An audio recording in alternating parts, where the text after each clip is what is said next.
when you write down your goals every day, most people, and here's a little bit of the mental game. I mean, all of this is mental game, but most people don't put any emotion behind their goals.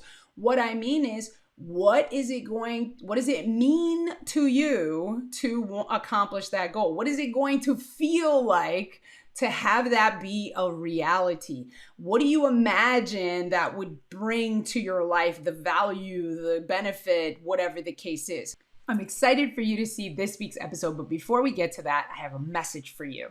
If you're a parent of an elite athlete or a coach of a high-performing team and you're looking for some help or assistance with making them more mentally resilient, perform with more confidence, be more consistent, anything like that, then this is for you.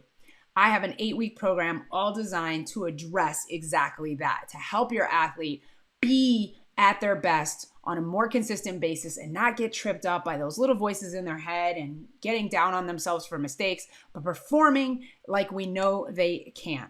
So what I want you to do is don't delay, just grab a time on my calendar through this link, and let's set up a time to talk about your specific situation and how what I'm offering in my 8-week program can help. Okay? So it's bryndrescher.com/free consultation. So click this link, grab a time on my calendar. I look forward to talking to you. And now on to this week's episode. Hello. Welcome back to another episode of the Mental Advantage Podcast. Today, we're going to be talking about something very important, which is goal setting. The biggest mistakes that people make when goal setting and how to avoid them. So stay tuned. I do want to make a special request. If you've been enjoying these episodes, whether it be the solo episodes or the powerhouse interviews that we are bringing to you week in and week out, make sure that you subscribe because you do not want to miss some of the heavy hitters we've got coming up and some of the great topics that we are talking about as we're heading into the end of this year, 2021, going into the new year. So without further ado, let's get to it. Today, as I said, our topic is about goal setting. I know, goals. How many times have we heard about goals? I mean, we hear it all the time. You're probably like, really? Is this going to be another one of those smart goal talks? No, it is not. I am not going to be what you expect in this episode, talking about what you expect in this episode. We're going to do it a little different. Will there be some similarities as the science around goal setting is pretty consistent? Yes, but there might be some controversy in here as I don't always agree with everything that's ever been said about goal setting. But I think that the key thing is that we all have goals. You have a goal, right? You probably have a goal right now. Maybe it is just to get through this episode. But a lot of us have goals. We have dreams. We have things that we want to accomplish. But many of us are just missing some simple things that are costing us time and energy wasted in the process of pursuing our goals. So not only this week are we going to be talking about goal setting, but we're going to do a part 2 in the next solo episode to give you a specific way to kind of check in on your goals midway. So make sure you stay tuned for that. So let's get to it.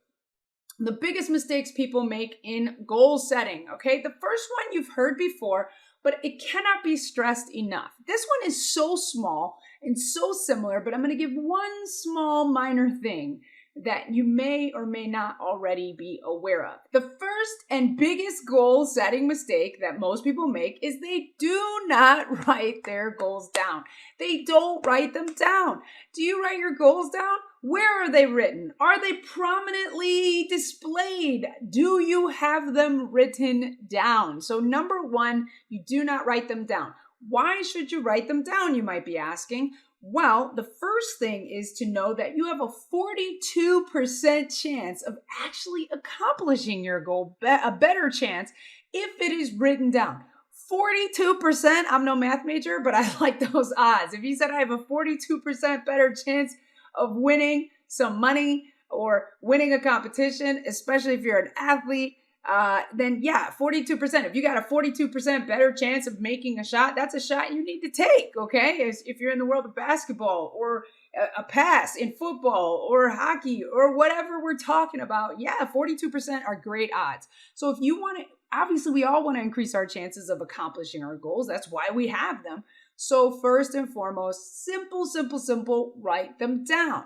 Now, something we got to talk about, because I know you're like, hey, I got them all recorded in my app. I got them in the old iPhone there, and I got them on my Android. I got it, in my tablet.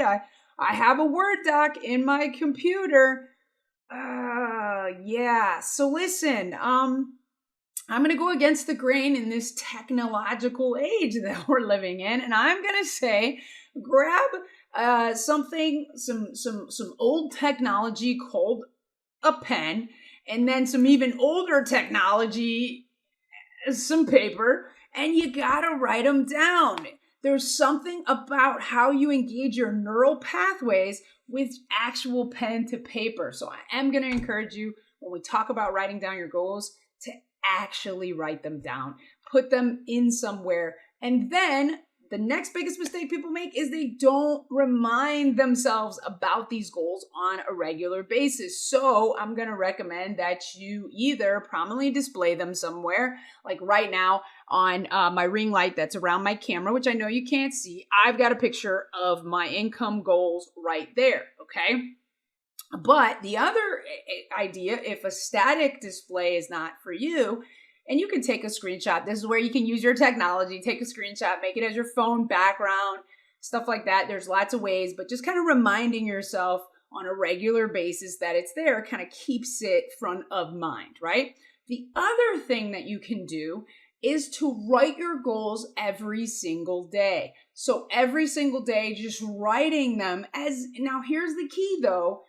You need to not put them in the future tense, You need to write them in the present tense. So words like, I am a 6-figure a year earner, or 6-figure a month earner is even better.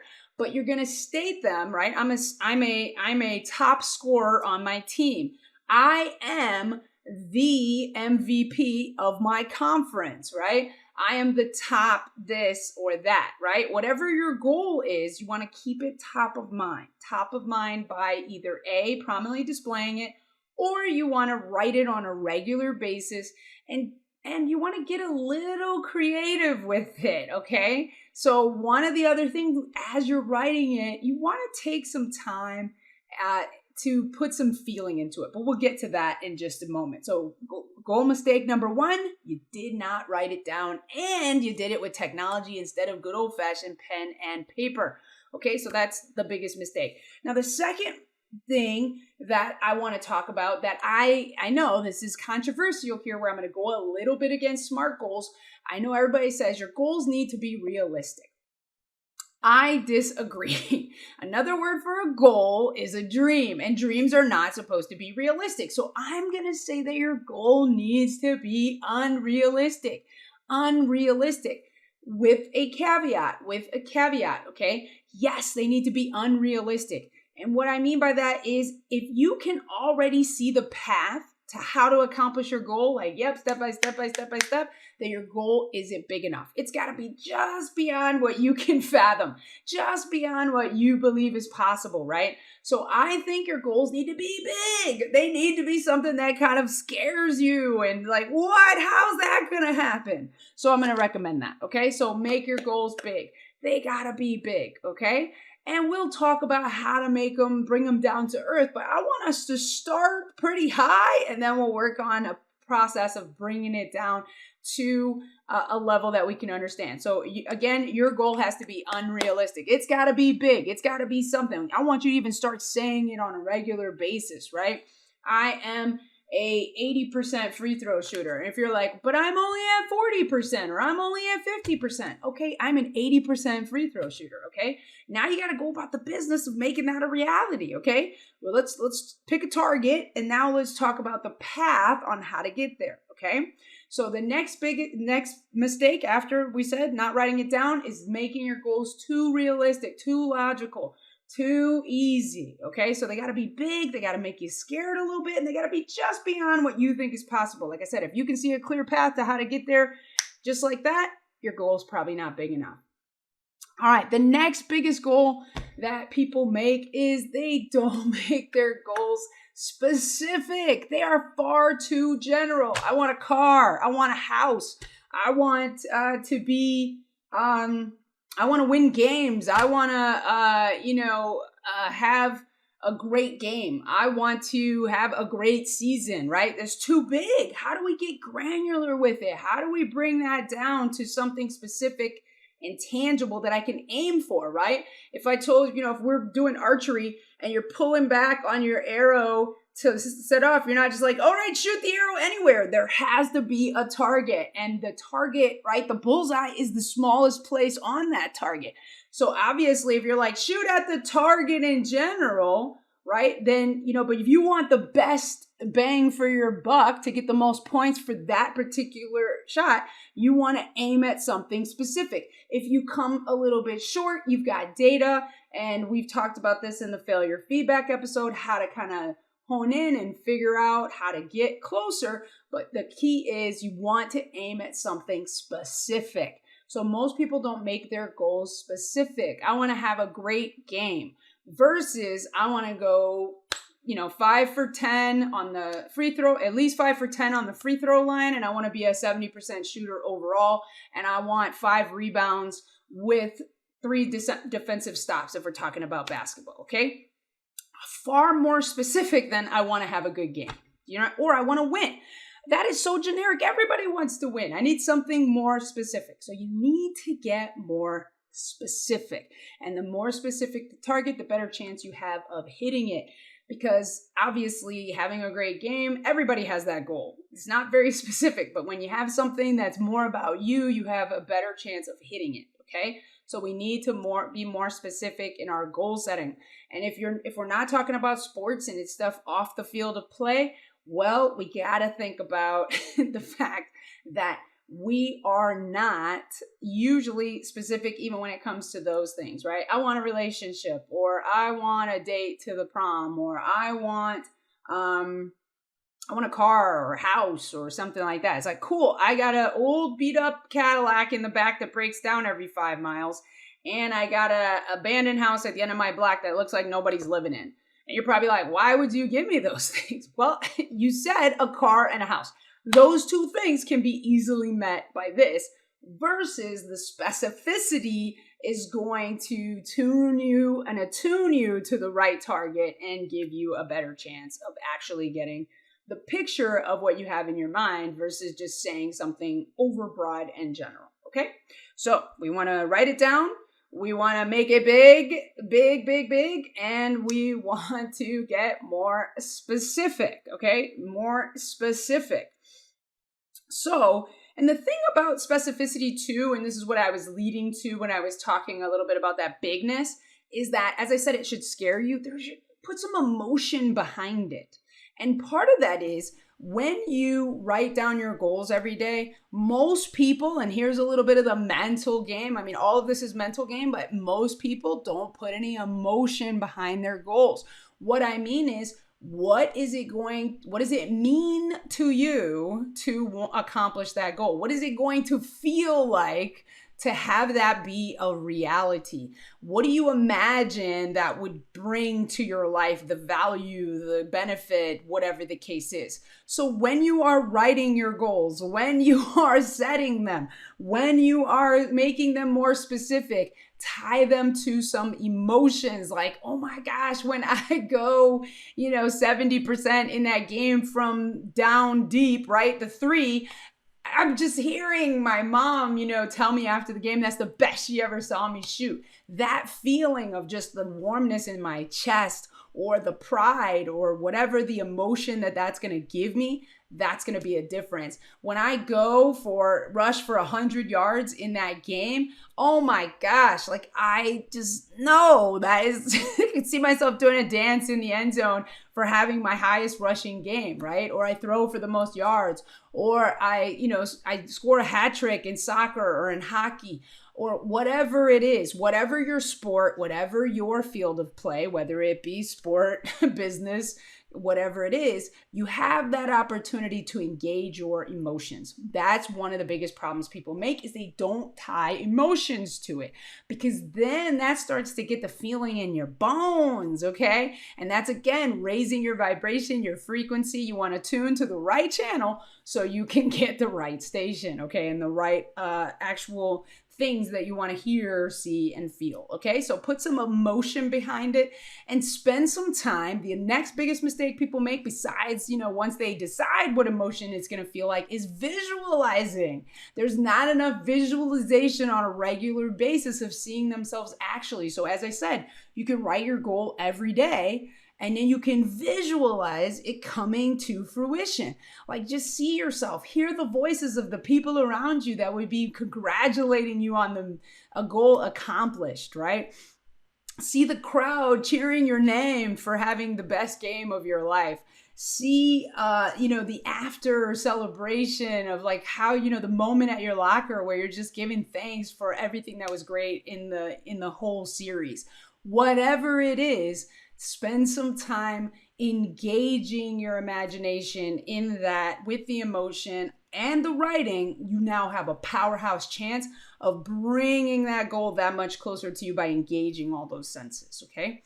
All right. And my key when you're doing a visualization is always engage the 5 senses of your imagination. And I understand what 5 senses. I mean, what is it? What are you seeing when you're imagining this?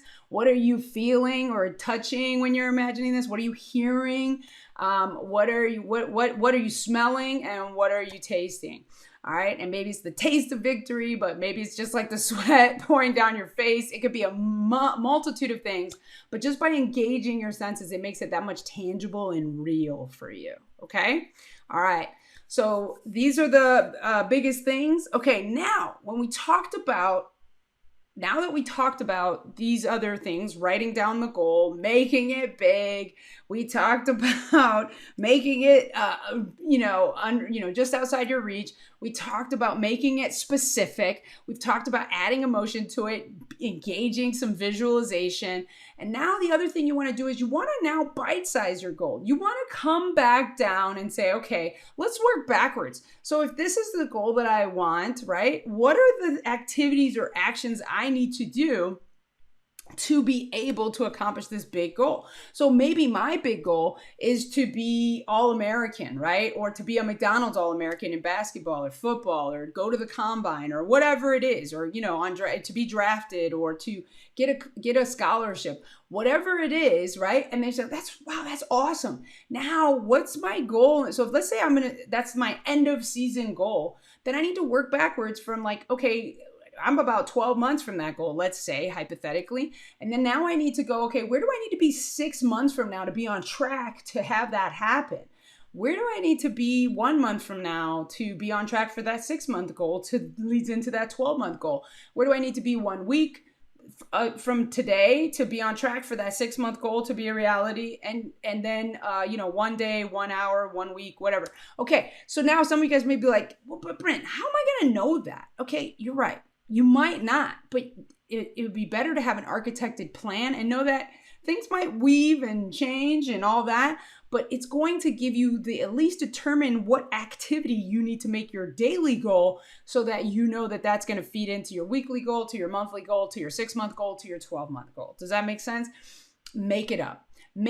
And as far as if I was wanting to be, all conference, then I need to know the stats of some of the other people in my conference. What are their general ideas? So then I can inform, well, and I want to average this. This is where I'm at. This is where I want to be. So these are the activities I believe would lead into that. Okay.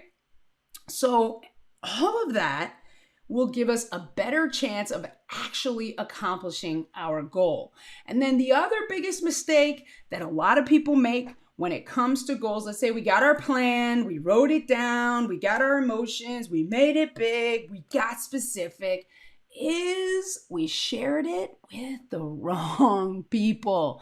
That's right. You cannot share your goals with everybody. Everybody's not rooting for you at the finish line and making sure that you get there. Some people are not ready to dream big, and they are going to project onto you their limitations, lack, all that. So you want to absolutely surround yourself with people that are going to encourage you. So which means you can't share your goal with everybody. So keep your goals close to the vest with a tight-knit circle of people that you know are going to cheer you on. Don't necessarily tell everybody about your goal, because some people just don't have the bandwidth to hold it. Does that make sense? Everybody doesn't have the bandwidth to hold your goal. All right. Some people are going to let it slip right through their fingers because it scares them and it reminds them of who they're not or what they're not doing. And so you don't want to surround yourself with that type of negativity. So make sure that you don't share it. This is why a lot of women, the whole old wives' tale, or at least the tradition, I've never been pregnant, but from what I understand, one of the main reasons they don't tell people about their goals and their pregnancy in the first trimester is because that's when things the most likely could go wrong. And so obviously making sure that they have the right environment internally to hold that baby with the most positivity. They're going to wait till they're out of those woods before they start sharing it with everybody. Okay. So similarly, you got to kind of think of your goal as your new baby that you're not quite ready to share with the world till you get to a place where you have the right level of confidence, and then you could share it out with everybody, because nobody's going to be able to mess with you once you've got some momentum. So wait till you've got some momentum before you start sharing your goals. Okay. And then the last thing is, I already talked about it a little bit, surrounding yourself, but just the right environment and the right self-talk, right? This is the right. So a lot of people talk about the external environment, but I also want to talk about the internal environment. The internal environment. Do you have the right internal environment to help you accomplish your goals? Even though you've got the big goal, you're doing all the stuff, do you actually believe that it's going to happen? Do you have the right things going on inside of you to actually make it the right environment for your goal to flourish, right? So just like, let's go back to that baby example, you've got to be fertile. There's got to be enough fertile soil in here, fresh, soil to plant the seed for that goal to really sprout and thrive. Okay. So we want to make sure that we have the right internal environment. How do you do that? Obviously, reading books, hiring a coach for your mental game. That I cannot stress enough. And I know I am a coach, and you might be like, well, you're just saying that because you're that. Listen, you don't have to hire me. Just get with someone to help you with your mental game. Of course, I endorse myself. I think I'm good at what I do, but all I want you to do is have somebody that you work with on your mental game. So reading, getting a coach, positive self-talk, affirmations, visualization, all of that stuff, making sure that you got the right environment going on inside so that all of this can work together in lockstep to make sure that you accomplish your goals. So listen, y'all, that is it.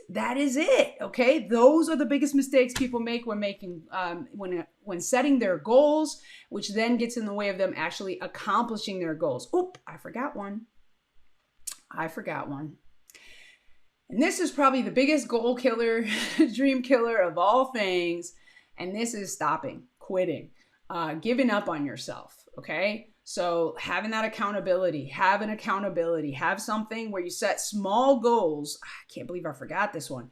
Setting small goals along the way, because you need little victories. Celebrate those small wins. We've talked about it before, along the way, so that you can stay consistently on target. Because even if you map out the plan, you do all the things, if you don't set little benchmarks of places to celebrate progress, then I promise you it will be that much more difficult for you to continue, and you'll become another person that stopped 3 feet from gold. All right. So that is the episode on setting your goals. Reminder 1, write them down, prominently display them somewhere, review them on a regular basis, okay? Make them big, just outside of your reach, something that scares you, okay? If you could see the path quickly, then you're not going far enough. You need to also make them more specific. They need to be specific. And that helps to be tied to an emotion, something that you actually like. Why do you want this thing? What do you imagine it's going to bring to you? What is it going to feel like? Okay. Don't go general, go specific, attach some emotion to it. Then use your imagination, engage all your senses in the vision of feeling it on a regular basis of it coming true. Then you want to work backwards from your big goal to have smaller goals that make sense, that help you inform your regular activities towards going about accomplishing your goal. Set your own benchmarks along the way so you have ways to celebrate your wins, to kind of keep your momentum going forward for your goals. Do not share them with people that cannot hold the vision for you, right? You don't want to share it until you have enough momentum to where nobody's going to shake your confidence, okay? And then you want to make sure you have the right inner environment with the right self-talk. You've got some accountability and like I said, working on your mental game, doing some reading, whatever you need to do to support that soil inside so that seed of that goal can thrive. And you are going to be accomplishing your goals in no time, and never, ever, ever, ever, ever give up. Okay, no matter how long it takes, the key is to keep on moving those legs like in football, right? So that is it. That has been this episode about goal setting. Let me know what was the most eye-opening, revelatory for you, or what are some things that you're already doing that maybe we didn't address that you think we should add. Like I said, stay tuned for the next solo episode. We're going to talk about a specific process on how to better gauge your progress towards a goal and if there needs to be any pivot. So I'm looking forward to seeing you in that next episode. And obviously we'll be back next week with a powerhouse interview with an amazing superstar from the world of sports. Again, please subscribe to the channel so you don't miss a second of all of this amazing stuff to give you your mental advantage. And we'll see you in the next episode.